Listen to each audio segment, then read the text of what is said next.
Welcome to the Men of Iron podcast, equipping men for growth in your faith, family, friends, fitness, and finances. Check out menofiron.org to learn more about how you can get involved in or support the vision of changing a culture one man at a time. Thanks for listening. Here's your host, Chad Zook. Welcome to the Men of Iron podcast. This is episode 69, and we are chasing the superhuman life with Frank Rich. My name is Chad Zook. I am the host of the Men of Iron podcast. If you are brand new to the show, I want to say welcome. If you've been here for a while, I would say thank you for partnering with us. Frank Rich is an interesting guy. You're going to hear that in this podcast episode. I spent about half of this podcast episode talking, or just listening rather, to Frank's testimony and just his testimony of what he did, and then also how his faith in Christ now informs his work and how his life is different now because of his faith. So after living with and battling addiction, depression, anxiety for almost 20 years, Frank is on a mission to help men who are suffering with many of the same issues. He wants them to take back control of their lives through the power of faith and fitness. You're going to enjoy this one. Maybe you'll be a little bit uncomfortable with the level and the details that he gives, just talking about his porn addiction and his struggle. But here's the thing. Statistically, most men who are listening to this podcast either are currently struggling with porn or they have struggled with porn. So just because we delve into this, know that we do so carefully and thoughtfully, and yet it's also in a very helpful way. So you will get a lot out of this podcast episode as you dig into Frank's story and you listen to his testimony and also the practical ways for you and I to have victory over the hardships of our life. And now, a word from our sponsors. This podcast episode is brought to you by Brookside Brothers, a full residential remodeler in the Lancaster area. They have been delivering quality craftsmanship for over 20 years. Following lifetime careers in residential construction, Troy and Todd Weaver formed Brookside Brothers in 1999. They grew up in the Mannheim community, and much of their work has been done in those areas. They utilize an easy 3-step process. They listen. They listen to your hopes and dreams to make them a reality for you. Then they collaborate. They partner with you, the client, to create effective solutions. And lastly, they build. But they build in such a way that you don't feel like a stranger in your own home throughout the building process. You can see a gallery of their work on Instagram at brookside.brothers on Instagram, or you can also just go to their website, brooksidebrothers.com. In there, you'll be able to see some other things that they've done, and also you can get a free quote. So check out Brookside Brothers. If you're needing a remodel, you need a small addition, maybe your kitchen needs redone, a bathroom, maybe it's a mother-in-law suite, whatever it is that you need as far as your building and remodeling needs, they can do it. BrooksideBrothers.com is where you need to go for that. And if you love to support local businesses, like we love to support local businesses here at Men of Iron, then you needed to give Brookside Brothers a call and tell them that Men of Iron sent you. This is the Men of Iron podcast, and today we have the pleasure of having on Frank Rich. Frank Rich is an author, entrepreneur, former bodybuilder, but he's still pretty swole, although it says former bodybuilder, and he is a men's health and recovery coach. He's been featured on USA Today, Ask.com, Fox, ABC, NBC, CBS, and the Men of Iron podcast. So here you go. Frank, welcome to the show. Hey, brother. Great to be here. Thank you.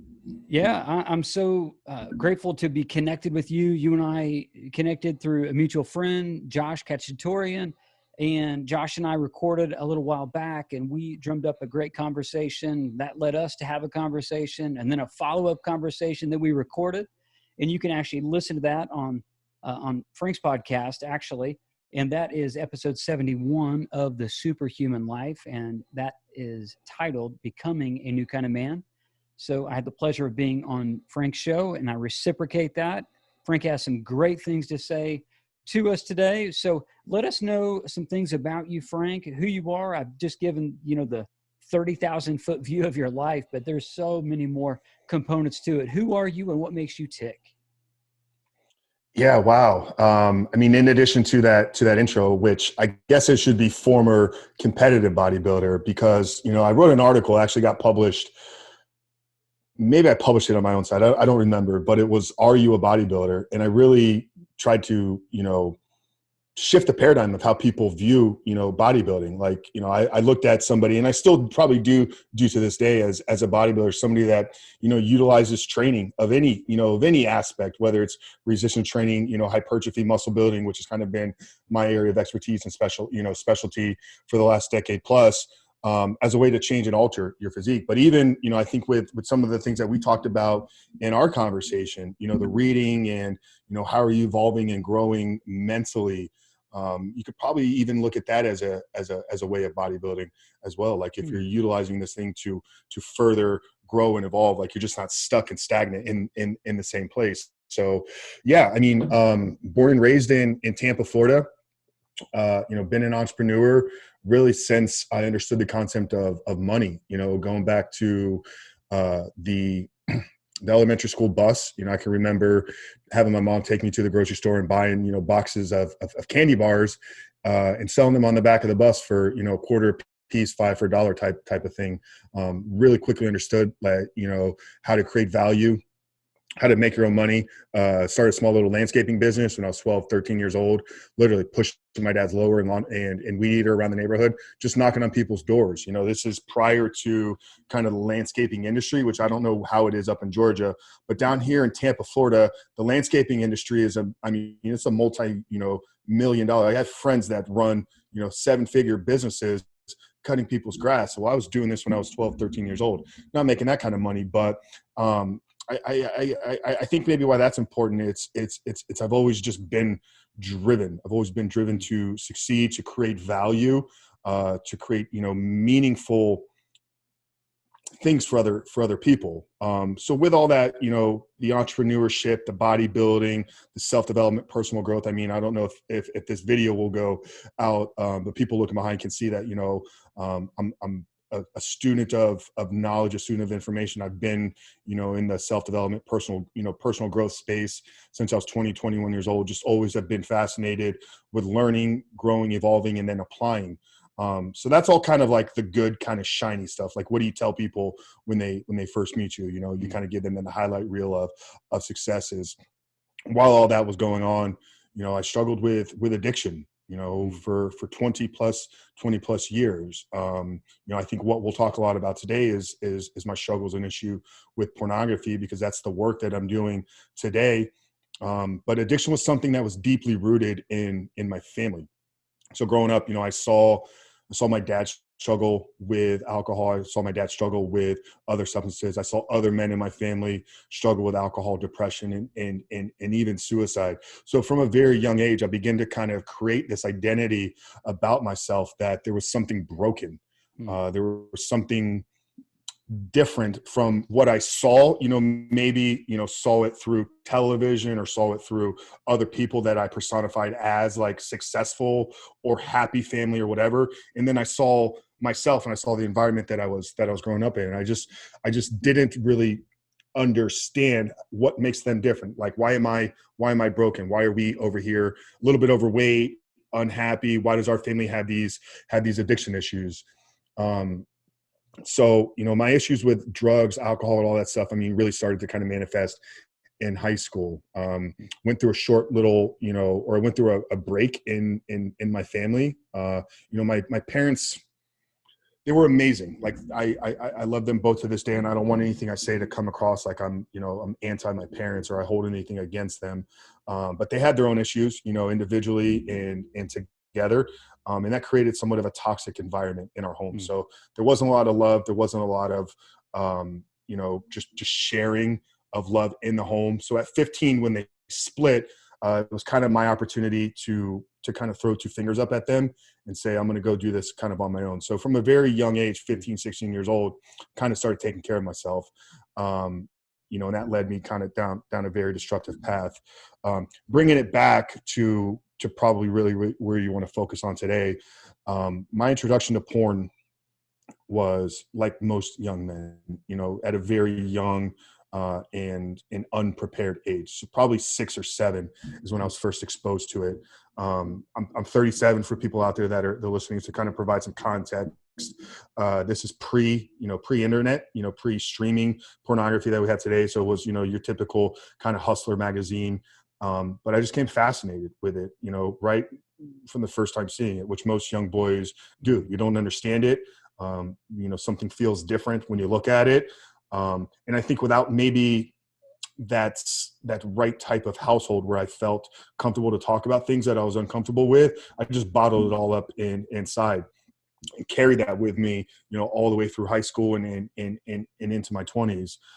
So around the time of 15 or 16, that's when we got dial-up internet. I can remember literally like the first day of having the internet, like finding naked pictures and downloading them. And back then it was like, it took minutes to download a picture. Like, you'd see half of a boob, and by the time you were done with it, you were finished. But that's a 15-year-old boy. But once again, never really having the conversations about right and or wrong. What do you do when you're not feeling, proper about things? I once again just bottled it all up inside. So in my early 20s, I was working for a T-Mobile dealer.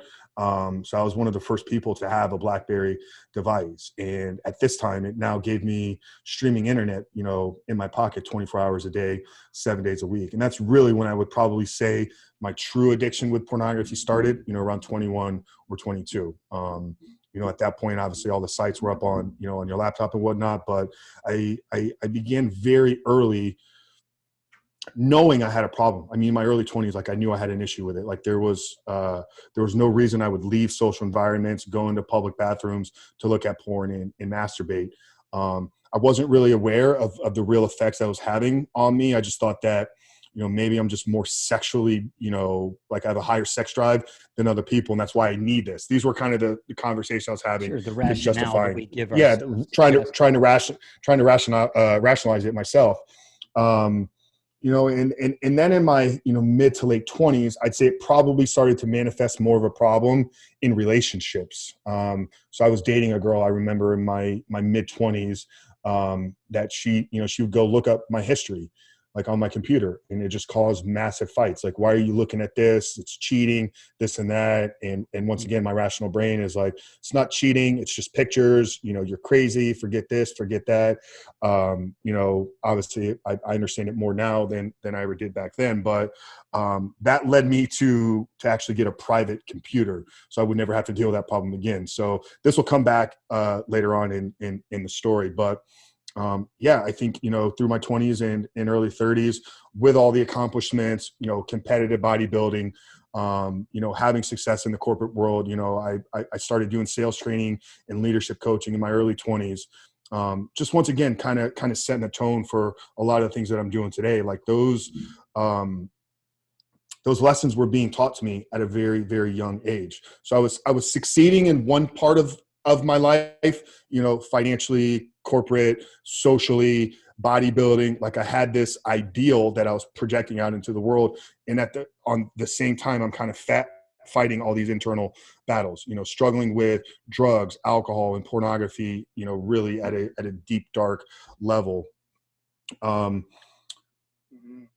I was 30, so 2013, I launched my first, call it real business.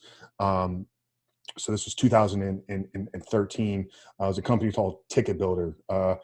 We were a competitor with StubHub, Vivid Seats, so I was a reseller of tickets, concerts, sporting events, theaters. Had quite a bit of success in the first couple of years. Did a few $1 million in sales through that company.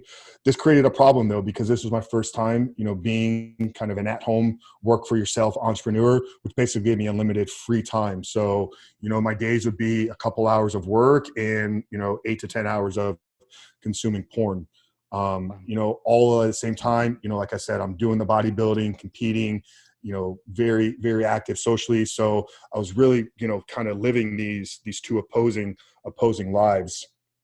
That company ended up kind of going under, and I foresaw it coming sooner rather than later.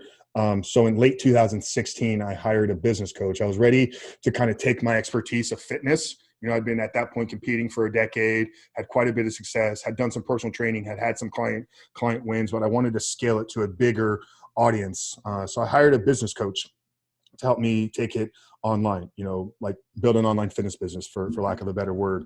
And in this business coaching, I got to attend a mastermind. I mean, I didn't know at the time anything about masterminds other than what Napoleon Hill talks about in Think and Grow Rich. But my first time going into an environment, going into a room with other like-minded individuals, talking about business, sharing ideas, breaking each other down, providing real feedback in real growth. And it was in that first mastermind, which was July of 2017 up in Toronto, that I got connected with our mutual friend that you mentioned at the top of the show, Josh Kashadorian. So this group was very unique, and still to this day, I really look at it as kind of the catalyst for turning my life around, because I joined it for business advice. I joined it to learn how to start and grow an online fitness business. What I ended up getting through this group was an introduction to Jesus. And this is really where my testimony starts. So in this room, you know, the guy running it was a business coach, but he was very open with sharing his faith. And I'd never been around somebody that talks so openly about it. You know, like I said, my home, you know, growing up, we didn't really come from a religious background. I think I probably went to VBS maybe once or twice as a young kid. And it was always kind of a way just to like get us out of the house. You know, during summer, like we didn't bring anything home. We didn't talk about it. So I had this weird kind of, you know, view and perception of church. It's something that, you know, for me was just a time waster. And like I said, I didn't really, you know, have friends or anything growing up that were in it. So when I joined this group and just openly saw people integrating it in with their business, it was something that was very intriguing to me. It was like, oh, wow, this is really strong, you know, so strong in his beliefs that he's willing to integrate it into his business. And then the men that I met there, you know, Josh being one of them, there's another group of handful of guys that I now connect with here in Tampa on a weekly basis. They just welcomed me into their world. You know, it started, like I said, we were all in the fitness space. So it started really just us having workouts, you know, weekly workouts. And then, you know, those workouts led to workouts and lunch, and then workouts, lunch, and hang out with our family on the weekends. And there was something different about this group. You know, like I said, I came from a family that struggled with addiction. You know, nobody ever really pursuing goals, you know, just kind of living a mediocre life, you know, settling, complaining, you know, victim mentality, victim mindset. Like this was the environment that I was brought up in. But I knew that there was something else that I wanted. Like I was able to articulate this from a very young age. Like I don't want to live this life that seems to be the trend in my family. I want this other way of living. I just didn't have any examples. So I'm 35, 33, 34 years old. I get introduced to, you know, a group of men that are all living that style of life. And they just, with open arms, just welcomed me in. It was like, oh, wow, this is so amazing. So over like a year and a half of spending time with these guys, I couldn't put my finger on it. I was like, there's something different about all of them. Like they're all succeeding in their business. Like they're getting favor. Like everything is going amazing for them. Their families are so strong. They're the leaders of their household. They're doing community service. They're loving each other, literally like saying, I love you to each other. Like guys, I was like, there's something different about all of them. I don't know what it was. And at the time, you know, so I'm about a year and a half to my fitness business, and it's literally, the wheels are just spinning. Like nothing is catching, nothing is taking traction. I was doing okay, you know, having some success with our clients, but it wasn't scaling in the way that I really wanted it to. And I can remember, this is September 2018. I was living with a girlfriend at the time, and we're both kind of like, you know, but like banging our heads up against the wall, like not really making a lot of traction in life. And I can just remember one night just being like, Steph, I don't know what else to do. Like this business is not taking off. Maybe we need to try like going to church or something. Just kind of like threw it out there. And she's like, okay. Like, you know, she had been raised Catholic and kind of walked away. She's like, I'll support you in anything you want to do. I don't know why you're saying this, but okay. And this is really crucial because I didn't take action on it right away, which, you know, when you have a feeling like that or thought like that, like act upon it. And that's God usually calling you to, you know, for something. But about a month and a half go by, and that's when I connected with Josh again. Well, Josh and I had stayed in touch since first meeting in July. We had spoken probably weekly over that entire year. So he knew everything that was going on, because for some reason I was very open with him. I was dealing with all the struggles. He was, coaching me in certain ways. And he shares with me, he's like, hey, I'm coming down to Orlando, which is about an hour and a half from where I live in Tampa. He's like, why don't you make the trip over? We'll hang out for the day. I was like, okay, this is great. I'm going to hang out with one of my best friends. So I drove over there thinking I was just going to kind of have a typical, lunch conversation, talk business, talk marketing, talk life with Josh. He came with a completely different objective. So we literally sit down in downtown Orlando at a steakhouse that sits on Church Street. 17 Church Street is actually the address.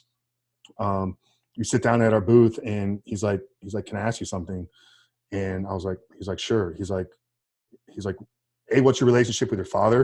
And he's like, what do you know about Jesus? And I was like so we're going there. Okay. I was completely taken back. But here's the unique thing, because just a month prior, I had kind of been searching. So at this point, like I was ready. Like I was ready to hear this. So we sat there for 2.5 hours, and he just shared the entire gospel with me, explained to me, who Jesus was, what he did, and asked me if I was ready to accept him into my life, which I was. So we walked outside, outside the steakhouse. There's a history museum. Prayed together for the first time. I accepted Jesus. This is October 22nd, 2018. Now at this point in my life, like I said, things weren't really going too well on the business side. I had one business that I had already, gone under and was in a 6-figure debt, trying to recover from that. And the other business was barely making ends meet. So I was pretty deep into drinking at that point, probably drinking 5-6 days a week as a fitness professional, which is not a good look. And then consuming porn, multiple times a day. But I had Jesus and I'd been saved. So I was like, okay, this is good. Something's good going to come out of this. But I didn't really know what to expect. Like I didn't really know what was going to come next. So a few months go by, Josh is like, are you getting in the word? Have you found a church? I end up finding a church in, right around the turn of the year. So right around New Year's of 2019. This is also when I decided I needed to do a rapid, dramatic physical transformation. Like I said, I'd been a fitness professional, but I'd really let myself go. So that January, I started what is called the carnivore diet, which is basically meat only diet. And the only reason I did it because I said this is going to be the easiest thing for me to do, and I'm going to have the most dramatic transformation. What I didn't realize is how it was going to make me feel and how crystal clear I was going to get mentally. So I went through quite a significant transformation. Lost 21 pounds in 30 days in January. Gave up drinking, quit drinking coffee, just really kind of committed myself to a lot of new disciplines. As January, rolls into February, like I'm beginning to kind of feel like a change in my life. And it's like, okay, like God is working through me, like cleaning this up, cleaning that up, really, really looking at where I need to improve. And I guess it really brought us to kind of the final straw, which would have been February 14th, so Valentine's Day of 2019, with that same group of guys that I was talking about that we'd work out with every Thursday. I'm sitting outside of the gym one day after a workout with one of the guys that trains there, Zach, and we're just having a conversation. And he starts telling me about some breathing exercises that he's doing to help him deal with his sexual urges and kind of harness some of the sexual energy. And I was like, why are you doing this, Zach? He's like, well, it's really helping me, fight my porn addiction. Now, this was the first time I ever heard another guy talk about his issues with pornography. Wow. By that point, it had been a few months, that I had kind of been looking into it. Like I said, I knew for 2 decades that I had a problem, but I just kind of started to research, watch some of Gary Wilson's talks on your brain on porn. So I had an understanding of how it was kind of hijacking my brain, but I never had anybody else talk to me about their own issue.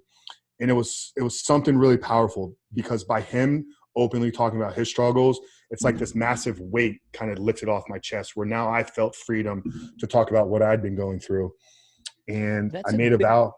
That's a big point for men, because a lot of men actually never actually get to that place. They may know the right thing to do, or they struggle with a porn addiction or another addiction, or just honestly, maybe they just struggle and knowing what they're doing is not working, but yet they haven't changed whatever that rhythm or whatever that system of belief is or practice.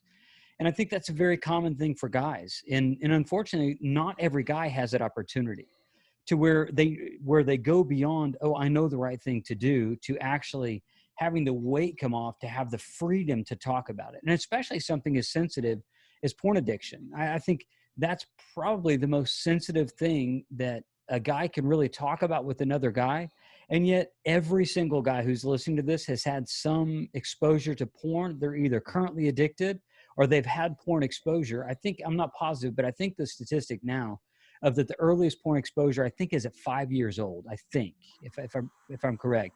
So no, just because of, and I even think that could go even creep a little lower, just because of access to phones, and because some kids having no boundaries around phone or tablet or whatever, use of their devices. So you have a gift. I mean, honestly, that's a gift for you to get to the place to where somebody is vulnerable with you. So they go there first. And guys, listen, as you're listening to this, listen to what Frank's saying. That guy actually, he was experiencing freedom, and a guy that experiences freedom will naturally want to help another guy to experience freedom. And so that's what happened with you. That's a wonderful gift that you had, and you probably didn't even realize it at the time. So true. And I love the way that you articulated that. And I think that's a part of what drives me today. I think that's a part of why I'm so passionate about just coming on and having these conversations. Because you're right. Maybe there's a guy listening and he's been thinking about this and he's like, I had this issue going on, but I don't know who I can talk to. Maybe he doesn't have a Zach in his life. Maybe he doesn't have a Frank in his life yet. But here is your opportunity. Here is your call. By us maybe having this conversation, it gives somebody the freedom. It gives somebody the strength to maybe begin to look for that person. So I'm so fired up and passionate about having these conversations. And that's exactly what I tell every single guy, because I do free consults with people that are interested in getting help. And I always start off with acknowledging them for reaching out. You're taking the most important step today. Whatever happens between us, if we decide that maybe our coaching isn't right for whatever reason, we're not a good fit financially, it's not feasible, whatever. There was something that happened just by us having this conversation. So I always acknowledge them for that, and I always let them know that everything we talk about is safe. Like, if anything, I can provide a safe place where we can have these open conversations. And that's why I'll share all the details. Like, I'm not going to hold anything back. Any question you ask me today about my past, what I've gone through, things that I've done, I'll share it. I'm giving you kind of, highlight reel of my life, but I'll go deep into any of these because I'm not ashamed of it. I've gone through it. And if me talking about my struggles, if me talking about what I've gone through, give somebody else the strength, give somebody else the freedom to then maybe seek out help in their life, then my job is done. That's all I'm here to do. I'm in the same boat. I mean, what got me doing what I do now with Men of Iron, but with my prior podcast and the work that I've done for, 18 years working with men, either at the local level or now, even beyond that, it's much in the same way that you're talking about. Like, I've experienced some freedom. I don't ever consider myself addicted to pornography, but I was addicted to attention. I can tell you that. And I think that, that's really one of the kind of lanes I want to go into of, I think all of us struggle with something. We all do. We all limp through life and we struggle with something. And what got me into being able to be on this podcast with you, Frank, and having this conversation is me experiencing in my own way what you experienced in your own way, yours through porn addiction and porn recovery. And now you're helping men to do that and to be able to become more physically fit, and all that's tied together. And yet for me in this podcast and all the other work that I do and speaking and the coaching that I've done, everything else of just encouraging guys is in the same way. I've gone through some battles, and by God's grace, I've gotten some marks. I'm not perfect coming out of this. I'm still not perfect, but yet I'm willing to talk about all my shortcomings. I'm willing to talk about my failures. I'm willing to talk about my successes so that it would help somebody else on their journey. I want to go back into your story just a little bit, because you glossed over something that I think is really, really helpful and really powerful. And you talked about early in the age of 15 to 16, and you talked about, kind of finding weightlifting and work and the hustle and starting in your first business, even younger than that. I think you said at the age of 12, cutting grass, pushing the mower and the weed eater. I so connect with that. I lived in Illinois growing up, did the exact same thing, would bring a shovel and then was just trying to hustle during the winter months of like shoveling sidewalks and driveways to just make a little money. I totally get that. And I think a lot of guys who listen to this podcast will get that too. But what do you say to the guy who's maybe he hasn't come to the terms that, or hasn't come to understand where he truly is like you did in your 30s? He's the guy you were somewhere in your 20s, to where he's chasing fitness because he wants to look good. And that looking good is trying to basically present himself in such a way that people won't really know who he really is. What do you say about that guy? What do you say about that guy who's successful at business, and yet there's another area of failure in his life? He's maybe failing at home. Maybe it is porn addiction. Maybe it's he's struggling. I realize you're not married, but maybe he's struggling at home with his wife and with his kids, and yet he goes to work and he's the 6-figure guy. He's the strong 5-figure guy. He's the one that, who has the corner office and gets all the accolades at work. And yet he's trying to live off of those accolades. And yet he's failing at home. What do you say to that guy? How could you encourage him to get out from where he is to get him to where God wants him to be? Yeah, that's such a great question. I mean, I can definitely resonate and connect to the guy that's chasing the ideal physique because he thinks it's going to bring him something that it's ultimately not. Like this is my story of getting into bodybuilding. Growing up insecure, didn't want to take my shirt off when I was 12 years old because I thought, the 13-year-old girl was going to look at me and be like, why is this fat kid got his shirt off? Yeah. So I bottled that up and then I chased perfection. I chased physical perfection. Literally what I did is I built a shield from the inside to the outside world. Like my identity was so wrapped up in how big I was, how lean I was, how strong I was. Like if I wasn't the biggest, strongest, leanest guy in a room, even at 30 years old, 6'3", 250 pounds, if there was somebody bigger, leaner, or stronger, I felt insecure. Like literally, like I didn't even want to have a conversation. I need to go into a different room where I'm the biggest, strongest guy. So I can definitely resonate with that. What do I say to that person, to that man that's chasing external things? I mean, you would probably articulate this better than I could, but I think you got to find your identity. Like, who are you really? You're not really the 7-figure earner. You're not really the corner office guy. Spend some time, some quiet time. And you talk a lot about, spending some time in quiet and solitude, and get clear on what do you want? Not what do you want today, not what do you want tomorrow.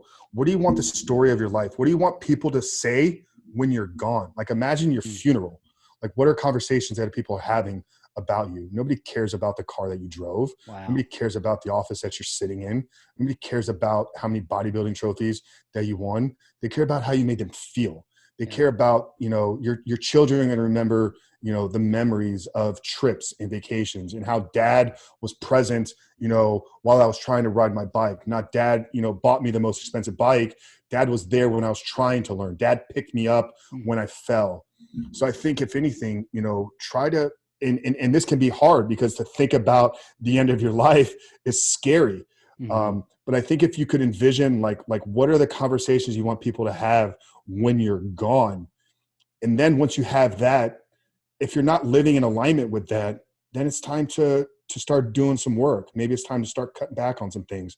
Maybe it's time to just kind of reestablish what you're really trying to create. And it can be hard because like we live in this material, we live in the flesh, but then we live in this world where status and success is all, it's all measured by who has the most, who's got the biggest house, who's got the newest car, who's got the nicest suit, who's got the, the newest pair of Yeezys or whatever the shoes are that people are wearing nowadays. So you're living where this is what people are telling you is the real symbol of success. But I think if you could really look inside and be like, what am I here for? What am I trying to create? And what do I want people, what legacy do I want to live? I had a podcast going all the way back to like episode 7 or 8, talked about living your legacy, not thinking about the legacy as something that's here beyond the time that you're gone, but establish what you want that legacy to be and then begin to show up in that legacy and live it every single day. So I think maybe that could help somebody that's going through something like that right now. At least that's a good word. I just had this mental image. Sometimes this is how my mind works. I just had this mental image of a legacy is going to be revealed. Who you are is really going to be revealed as if you're driving in a car with your family. If you're a family person or you have your friends, you're in your car. Like who you are is going to be found out. Think about a long trip, right? So you're just tracking along. You're on the interstate, rolling, seeing whatever there is to see, but you are yourself over a span of time because you can't hide after a while. You spend hours in a car, the real you is going to come out, right? It's just going to. You get uncomfortable. So that in essence is going to be how your lived out legacy. But many of us, we think that our legacy is what we throw up on a billboard on that journey. So it's just kind of like, oh, that's who I want to be. Look at the billboard. Don't look at me. Look at the billboard. That's what I want you to see. That's who I want you to think that I am. I want you to think that I'm that guy and that guy and that guy. And, it's kind of a morbid thing that I've said from time to time, but it's just kind of like one of those things that makes you, it makes you kind of stop and kind of like be present in the moment. And I say this, I said, people are going to stand up and say nice things about you when you die, but you can control if it's true. They're going to. We've been there, right? I mean, I've been there. I've had to say these words and like look for positive words to say. And people want you to say positive things about others after they pass away, but you can control today. You can start controlling today if what they say is true. To me, that's legacy. It's like speaking into what you're talking about here. That's legacy. That's who you really are. And in the real, the raw, the vulnerable, and the great.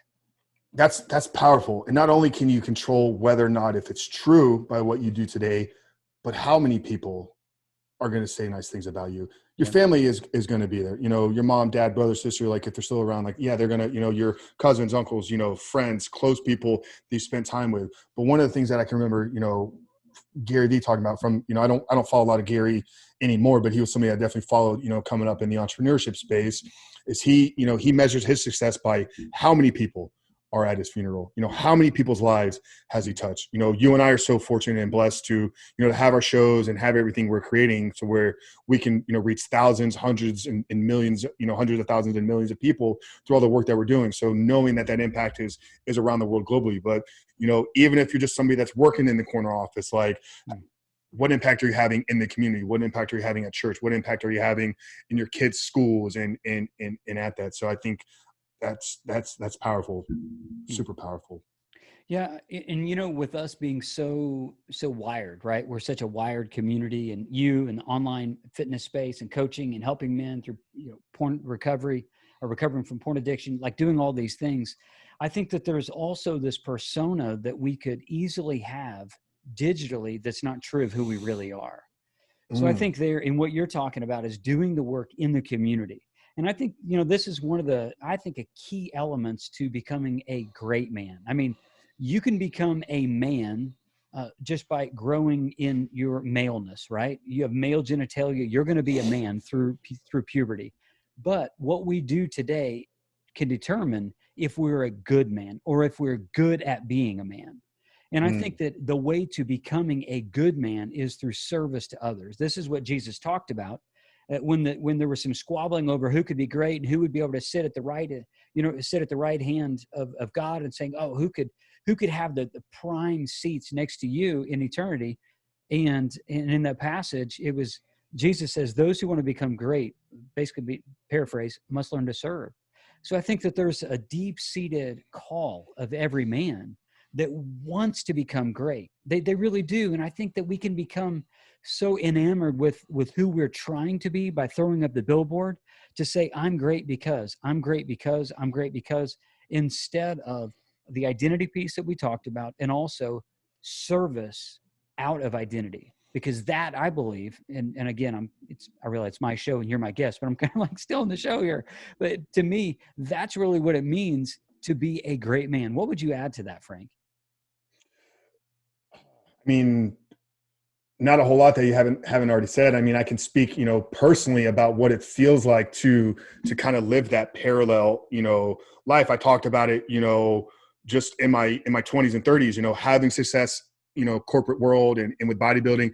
And then when it got online, it's like I just poured gasoline on it. So I became a I don't like to use the word influencer, public figure, whatever, but I had a following where people were following the content I was putting online. So even when I was just only doing fitness stuff back, 2016, 2017, 2018, when it was all about building your best body, there was an undercarriage of self-development, like build this body so you can live this great life. So I'm projecting out into the world, that I had everything figured out inside of me.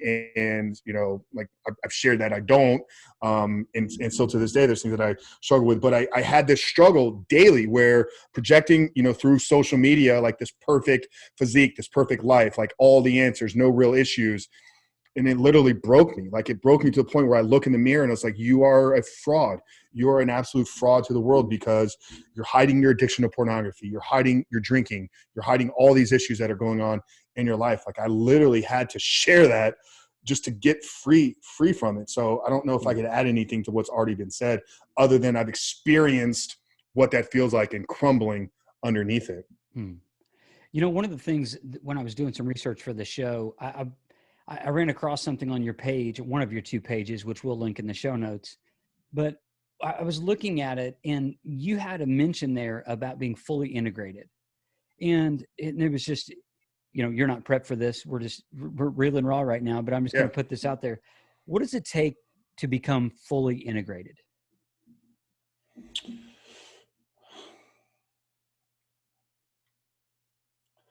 Mind, body, and soul, spirit, and the mind body thing it's something that I've really grown in my understanding the past few months.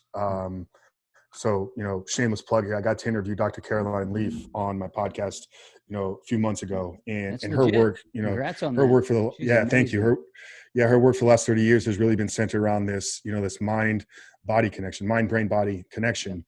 And I can remember asking her, very early in the show, from the way that she was answering some of the questions, I was like, so, because she talks about the difference between the brain and the mind, how the brain is the, the physical, part in your brain, and the mind is kind of everything else around you. Like your mind makes up 99% of who you are. And I asked her the question, I was like, so, Dr. Leaf, is what you're saying, because the way that she was explaining it really made it feel like she's studying the human soul, the human spirit. I said, so is your work centered around, like, is the mind the actual spirit of the human? Like, is there something spiritual to this? And she said, absolutely. So I've really had to kind of, because for the longest time I did it too, I would use mind and brain interchangeably. But I think for me, being fully integrated, at least in the work that I do, and probably the context of the way that I was framing that post, guys come to me with a very specific issue, very clear on the men that I work with. They're struggling with pornography, but our integrated approach, we look at it from a fitness standpoint. So your addiction is living in your body. Like you're a physical being right now. So you have a physical body. So the addiction is living in there. It's hijacked your brain, but it's also taken over, your mind or your soul or your spirit. So I always say, like, with the coaching that I do, whether or not the guy's a Christian or not, or whether or not he's got that in his life, we need to attack it from 2 different ways. We need to attack the spiritual battle, and this is where church, does an amazing job. I think they missed the boat on the other side of things. And this is why there's such a high rise of men in the church that are still struggling with it. So we need to address it spiritually. We need to understand, we need to be in God's word. We need to be praying over this. We need to be praying for strength, discipline. We need to be asking for forgiveness on our behaviors. But that's not it. We can't just throw a Bible verse on a porn problem and think it's going to go away. So we got to integrate it by attacking it spiritually, but you also have to attack it in the flesh. And I think understanding that the brain has been hijacked. So there literally has been taking control over of your brain. There's a physical dependency to some of these things. So we need to look at it from a training standpoint. How do the foods that we eat, the nutrition, supplementation, sleep schedule, building habits, routines. So I think when I talk about integrated, it's attacking it from both the physical world and then the spiritual battle as well. Yeah. And I'm glad you said that. That's kind of the tendency, I think, in the church space, is a lot of times I think pastors don't necessarily know what to do. So what they do is they kind of have these verses, and with them and the power of God, there's power there, of course. Mm-hmm. But I think there's a lot of times pastors, particularly, or men in church, they themselves may struggle with porn addiction or or maybe not quite to addiction, but porn usage. And so they don't know what to do. So what they do is, I know what I'm going to do. I'm just going to throw a verse out there and tell you to pray.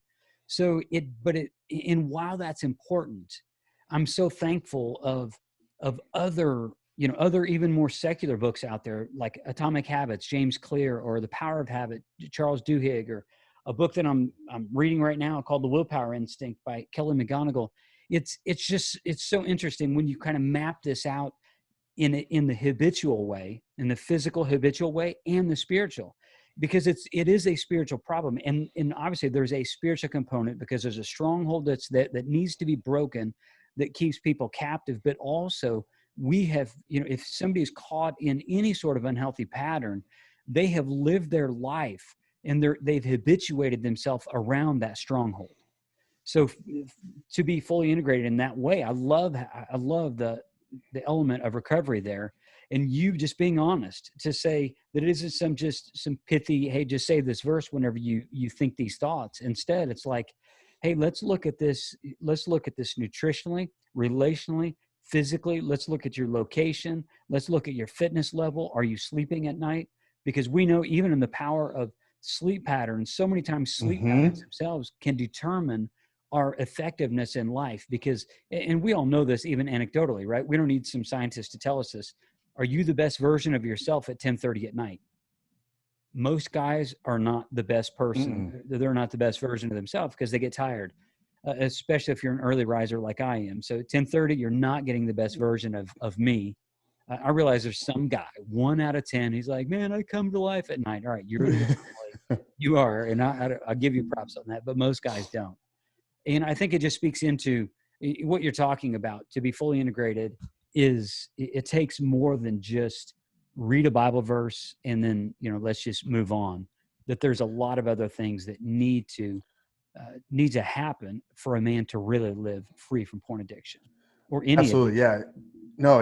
And yeah, I like to say all the time, willpower is nothing more. Willpower is an equation. It's nothing more than having the necessary energy to make the proper choice when faced with a difficult decision.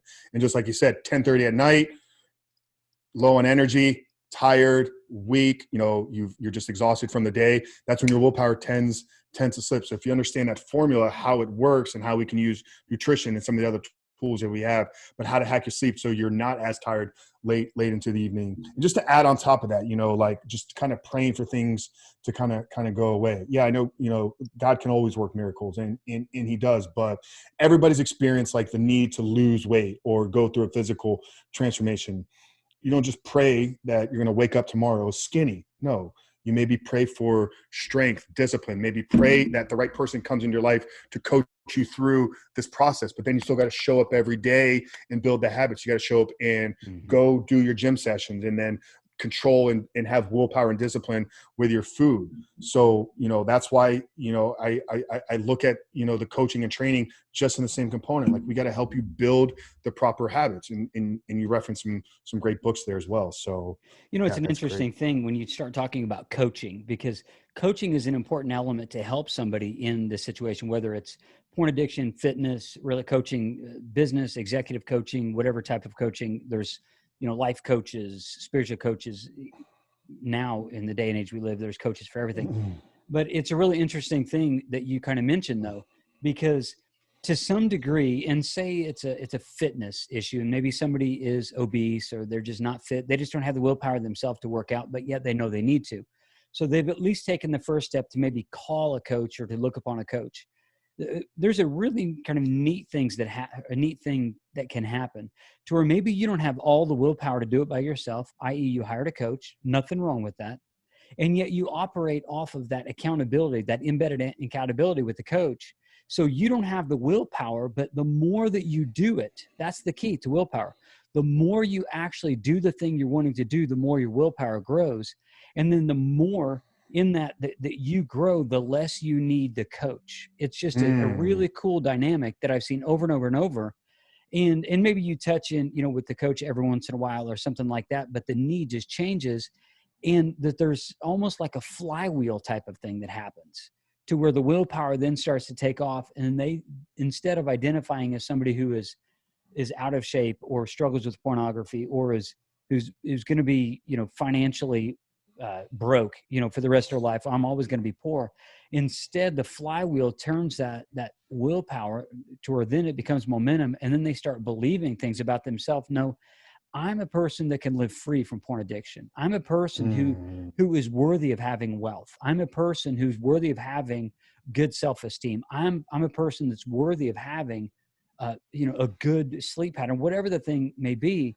And I think that that's an interesting thing about coaching. And I'm sure you've had many more experiences about this or with this than I have.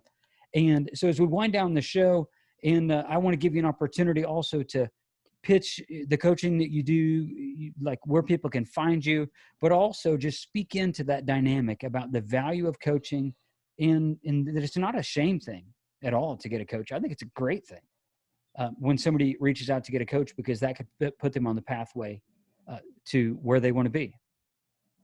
I think it's a necessary thing. Anytime I meet somebody, I'm like, they're talking about, something they're trying to do or create in their life, something they're trying to achieve, launch a new business, scale, create a new, extension of their current business, go through a physical transformation. Anytime somebody tells me that they're trying to do something, great. Who are you working with? What are they doing to get you there? Like, I truly think it's a necessary component for success. And just to add on, to what you said, I think something truly unique happens to the individual when they make that investment in the coach. Robert Cialdini talks about this in his book, Influence, about they were at a horse track, and they had everybody pick a horse that they thought was going to win the race. And then they had half of them go place a bet on the actual horse. And they were able to measure their confidence in the horse.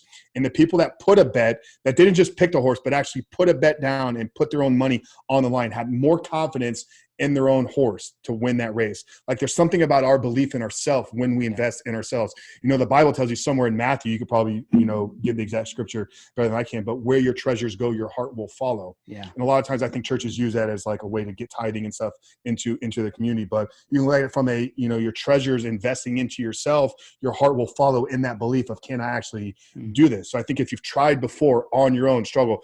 I don't know a single guy that's ever quit porn by himself. I don't think it's possible. I think you need multiple people. I think you need probably some coach accountability, maybe some mentor, maybe some expert, some therapy if there's, some deeper rooted issues. And I think you also need brothers. You need fellowship and people that are on the same journey. So I think it's something where you need both. But making that small little investment, putting a little bit of skin in the game, whatever words you want to use, it creates this higher level of confidence, higher level of belief in your own self, is like, I can actually do this. And then just like you said, getting somebody on your corner that's going to have that bonus accountability for you to know that, okay, I'm not in this fight all by myself. So yeah, I think coaches are necessary. I know you have coaches. I have coaches in multiple areas of my life. That's gold. I really appreciate you dropping that encouragement. I know guys are going to listen to this, and there's so much of this that they can apply. And that's really what we want here at the Men of Iron podcast, not to just listen, not something, we're not just trying to tickle your fancy, tickle your ears. We actually hope that you find some of these things so that you can put them into practice. We believe that when you put these things into practice, you become a better man. And part of that journey that people may have is wanting to go out and reach out for a coach. And maybe they want to reach out to you, Frank. How can people connect with you as a follow-up to this podcast? And tell us about your socials, because I know you're very active on Instagram, as I think where you and I are the most connected on Instagram, and also the website and the fitness side. So where can people find you? Yeah. Best place to connect with me socially is on Instagram. It's at the Superhuman Frank. If you guys are into, these long form podcasts, I host a weekly podcast show called The Superhuman Life. We don't talk only about porn there. It's really a show just like this. It's a show for men that are looking through, breakthroughs in multiple areas of their lives. So we talk faith, fitness, finance, family, and freedom. Those are kind of the 5 F pillars that we kind of, dive into and dissect. So it's a weekly show. It airs every Monday. And then YouTube, YouTube is a place that I'm very active. Doing daily videos right there, specifically around the topic of pornography. So if that is where you're looking to go more, kind of insights, understanding, the neuroscience of it, how it's affect our brains, tips, strategies, real practical stuff like daily videos. The YouTube channel is Rebuild your life. And then if you're looking for help, if you're really struggling with this issue and are kind of seeking some steps, I do have a free book. It's the 7-Step Guide to Living Life Without Porn. You can download that at the7stepguide.com. Just put your email address and we'll send you the book right away. But it really breaks down the practical application of how to design a life without pornography, because I think that's where ultimate freedom comes. It's not with going X amount of days. It's not with counting a streak. So you have to design a life without it and then show up every day to live that life. And that's really what I try to help guys do. Hey, thanks for coming on my show today. Really appreciate your vulnerability. I realize that's so much of a catchphrase, but that it's just true of you, bringing the value of what you've gone through in your life. And now you're on the other side. You're trying to encourage all of us men to be able to have what you have and recover and have freedom from addictions, particularly porn. So go hit up Frank, go about all these things. He's an expert. He's still in the fitness game. Just has some really cool videos out on the website. That'll all be in the show notes. Again, Frank, thank you so much for coming on the show. It's been my pleasure. Thank you. This Men of Iron podcast is brought to you by Men of Iron. If you're interested in getting involved in or supporting the vision of changing a culture one man at a time, or you simply want to know more about our Strong 27 mentorship experience, Equilibrium retreats, Anchored Man video series, or Men of Iron Plus, go to menofiron.org.